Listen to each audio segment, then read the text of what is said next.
নমস্কার। আমরা small pox এবং চিকেন পক্স অর্থাৎ গুটি বসন্ত এবং জল বসন্ত এই দুটি রোগ সম্পর্কে প্রায় শুনেছি। যদিও স্মল পক্স আজকের দিনে আর প্রায় পাওয়া যায় না অর্থে ক্লিনিক্যালি পাওয়া যায় না, কিন্তু দুটি ল্যাবরেটরিতে এখনও সংরক্ষণ করা হয়েছে। আর জল বসন্ত বা চিকেন পক্স এখনও যথেষ্ট পরিমাণে পাওয়া যায়। কিন্তু ইদানিংকালে আমরা একটি বিশেষ পক্সের নাম প্রায় শুনতে পাচ্ছি, সেটি হলো মাঙ্কি পক্স। এখন এই মাঙ্কি পক্স নাম শুনে বোঝা যাচ্ছে এটা হনুমান বা বাদরের নামের সাথে সম্পৃক্ত। সুতরাং এই মাঙ্কি পক্স কিন্তু এই পক্সের যে ফ্যামিলি আছে সেই পক্স ফ্যামিলির অন্তর্গত একটি ভাইরাস। পক্স ফ্যামিলি আমাদের অ্যানিমাল যে সমস্ত ভাইরাস আছে তার মধ্যে সবচেয়ে বড়। এখানে আমি মাপটা দিয়েছি 300x200x100 থ্রি ডাইমেনশনালি, অর্থাৎ ত্রৈমাত্রিক এর মাপ হলো এইরকম। তার মানে কতটা বড় বোঝা যাচ্ছে। এখন এই পক্স ভাইরাসের দুরকম ভ্যারাইটি বা প্রজাতি আমরা বলতে পারি। একটি কর্ডো, অর্থাৎ যারা প্রাণীদের, বিশেষত যারা মেরুদণ্ডী প্রাণীদের আক্রমণ করে, এবং আরেকটি এন্টোমো ভাইরাস, এরা সাধারণভাবে পতঙ্গদের আক্রমণ করে। এখন এই কর্ডো এবং এন্টোমো, এই যে দুই প্রকারের আমরা পক্স ভাইরাস বললাম, এরা দুজনেই কিন্তু আকৃতিতে যথেষ্ট বড়, সেটা আমরা দেখলাম। এবং এদের শেপটা হলো ব্রিক শেপ, অর্থাৎ খানিকটা ইটের মতো আকৃতিযুক্ত। এরা দ্বিতন্ত্রী ডিএনএ যুক্ত, ডাবল স্ট্যান্ডার্ড ডিএনএ, এবং এরা সাধারণভাবে রেপ্লিকেশন করে কিন্তু ইন্ট্রাসাইটোপ্লাজমিক, অর্থাৎ সাইটোপ্লাজমের মধ্যে। এটা যদি সেল মেমব্রেন হয় এবং এটা যদি সেলের নিউক্লিয়াস হয় তাহলে এটা সেলের সাইটোপ্লাজম। এই সাইটোপ্লাজমের মধ্যে এরা কিন্তু রেপ্লিকেশন করে। সূর্যের আলো, আলট্রাভায়োলেট রশ্মি, এগুলোর প্রতি পক্স ভাইরাস কিন্তু সেন্সিটিভ, অর্থাৎ এরা পক্স ভাইরাসকে নষ্ট করে দিতে পারে। কিন্তু কোথাও যদি বছরের পর বছর ধরে আলো বাতাস না পৌঁছায়, অর্থাৎ তাপ যদি না পৌঁছায় খুব ঠান্ডা অবস্থায়, তাহলে কিন্তু পক্স ভাইরাস অনেক দিন বেঁচে থাকতে পারে। এদিকে ফেনল এবং ফরম্যালিন এই দুটিকে আমরা ব্যবহার করি ডিসইনফেক্ট্যান্ট হিসেবে। 1% ফিনলের প্রতি পক্স ভাইরাস কিন্তু রেজিস্ট্যান্ট, অর্থাৎ পক্স ভাইরাস আনন্দে বেঁচে থাকতে পারে। কিন্তু ফরম্যালিনের প্রতি পক্স ভাইরাস কিন্তু সেন্সিটিভ, অর্থাৎ পক্স ভাইরাস ইনঅ্যাক্টিভেটেড হয়ে যাবে।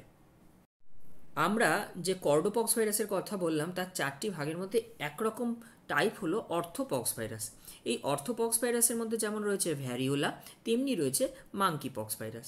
এই ভ্যারিওলা করে স্মল পক্সের সাথে মাঙ্কি পক্স ভাইরাসের কিন্তু অনেক সাযুজ্য রয়েছে। আমরা আগে দেখলাম যে পক্স ভাইরাসের আকৃতি অনেক বড়, একটা মাপও দেখেছিলাম। তো এখন এই যে লাইট মাইক্রোস্কোপি, অর্থাৎ আলোক অনুবীক্ষণ যন্ত্রেই কিন্তু সাধারণভাবে এই পক্স ভাইরাস দেখা যায়। এটা হলো সেই ছবি। ইনকিউবেশন পিরিয়ড মানে কি? পক্স ভাইরাসের সাথে প্রথম যেদিন আমাদের সাক্ষাৎকার হলো, অর্থাৎ ফার্স্ট এক্সপোজার, সেখান থেকে যখন ক্লিনিক্যাল সাইন সিমটম, অর্থাৎ বিভিন্ন ধরনের র্যাশ, জ্বর ইত্যাদি তৈরি হলো, তাকে আমরা সাধারণভাবে বলি ইনকিউবেশন পিরিয়ড। এই ইনকিউবেশন পিরিয়ড হচ্ছে 7 থেকে 14 দিন। এখন আমরা দেখে থাকি যে বিভিন্ন ধরনের পক্সেই কিন্তু কিছু গুটি বা র্যাশ জাতীয় জিনিস দেখা যায় চামড়ার উপরে। এখানেও প্রায় একই ধরনের জিনিস দেখা যাবে মাঙ্কি পক্স ভাইরাসে, যেটা প্রধানত প্রথমে মুখে দেখা যাবে। সেই মুখ থেকে আপার এক্সট্রিমিটি, অর্থাৎ হাতের দিকে দেখা যাবে, হাতের দিকে ছড়িয়ে পড়বে, এবং সেখান থেকে ট্রাঙ্ক হয়ে লোয়ার এক্সট্রিমিটি, অর্থাৎ নিচের দিকে, পায়ের দিকে নেমে আসবে। সাধারণভাবে জ্বর আসার 3 দিন পর কিন্তু এই র্যাশ আসে, এবং র্যাশ বিভিন্ন ধরনের স্টেজের মধ্যে দিয়ে যায় এবং স্ক্যাব তৈরি করে শেষে, এবং সেটা পরে খসে পড়ে। এছাড়া অন্য অন্য ফিচারের মধ্যে আমরা প্রথমে দেখেছি জ্বর তো আছেই, তার সাথে থাকতে পারে কনজাংটিভাইটিস, অর্থাৎ কনজাংটিভার প্রদাহ, এবং তাছাড়া থাকতে পারে মায়োসাইটিস, অর্থাৎ বিভিন্ন মাসেলের প্রদাহ, ইনফ্ল্যামেশন, সেখান থেকে অবশ্যই মাসেলের কার্যক্ষমতা কমে যাবে। এছাড়া থাকতে পারে ফ্যারিঞ্জাইটিস, সোর থ্রোট, গলার বিভিন্ন ধরনের সমস্যা, এগুলো থাকতে পারে। এই সিমটমসগুলোকে আমরা কনস্টিটিউশনাল সিমটমস বলতে পারি। এখন দেখা যাক ফ্যাটালিটি রেট, অর্থাৎ কত শতাংশ মানুষ মৃত্যুবরণ করতে পারে। WHO বলছে যে এই ফ্যাটালিটি রেট 0 to 11% অবধি হতে পারে, এবং এর মধ্যে একটি বড় অংশ হলো ইয়াং চিলড্রেনরা। ট্রিটমেন্টের মধ্যে মুখ্যত সাপোর্টিভ ট্রিটমেন্ট, অর্থাৎ বিভিন্ন ধরনের সাইন সিমটম যেগুলো দেখা যাচ্ছে তার উপশম করা, জ্বরের জন্য অ্যান্টিপাইরেটিক দেওয়া, ফ্লুইডের প্রয়োজন হলে স্যালাইন দেওয়া ইত্যাদি। মাঙ্কি পক্সের ইতিহাসের দিকে তাকালে দেখা যাবে প্রথম 1958 সালে 2বার আউটব্রেকের কথা জানা যায়, কিন্তু তখন এটা দেখা গেছিল মূলত বানরদের মধ্যে। কিন্তু 1970 সালের পর আরও 11টি আফ্রিকান দেশে এই মাঙ্কিপক্সের কথা জানা যায় এবং সেখান থেকে আন্তর্দেশীয় পর্যটনের মাধ্যমে পৃথিবীর আরও অন্যান্য দেশে ছড়িয়ে পড়ে। বর্তমানে ইউনাইটেড কিংডমে একজন মাঙ্কিপক্সে আক্রান্ত ব্যক্তির কথা জানা যাচ্ছে, যে সম্ভবত নাইজেরিয়া থেকে ভ্রমণ করে এসেছিল এবং বর্তমানে লন্ডনে তার চিকিৎসা পরিষেবা চলছে।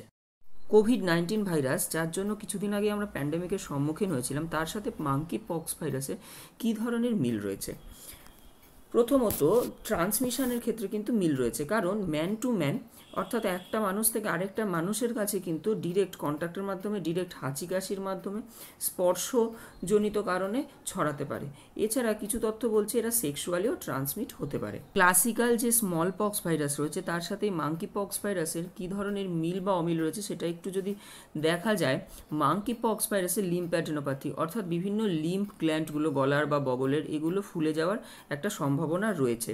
তবে মাঙ্কিপক্স ভাইরাস কিন্তু সাধারণ যে স্মল পক্স ভাইরাস ছিল আমাদের, তার থেকে অনেক কম সিভিয়ার, এমনটাই আমাদের বইপত্র বলছে। সুতরাং সেই দিক থেকে এটা একটা ভালো কথা। স্মল পক্সে আমরা যে ধরনের ওষুধ ব্যবহার করতাম, মাঙ্কিপক্সেও আমরা সেই ধরনের ওষুধ ব্যবহার করতে পারি বলে ধারণা করা যায়। কিন্তু ব্যাপার হলো, বর্তমানে যেহেতু স্মল পক্স ইরাডিকেট হয়ে গেছে, সেই জন্য তার ওষুধের ভাণ্ডার যথেষ্ট কম।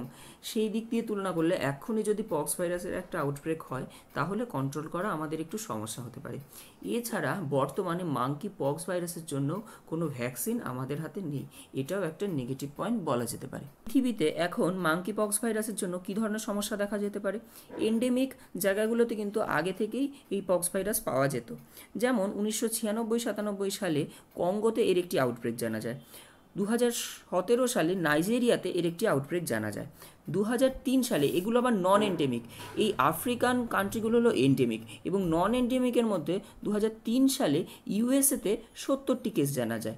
2018 সালে ইসরায়েলে আরও কিছু কেস জানা যায়। এছাড়া আরও এই সময় আরও কিছু রাষ্ট্রে 2-1টি করে কেস জানা যেত। এখন মে 2022 থেকে কিছু নন এন্ডেমিক কান্ট্রিতেও কিন্তু এই মাঙ্কিপক্স ভাইরাস দেখা যাচ্ছে। এর মধ্যে 12টা দেশের নাম অলরেডি জানা যাচ্ছে।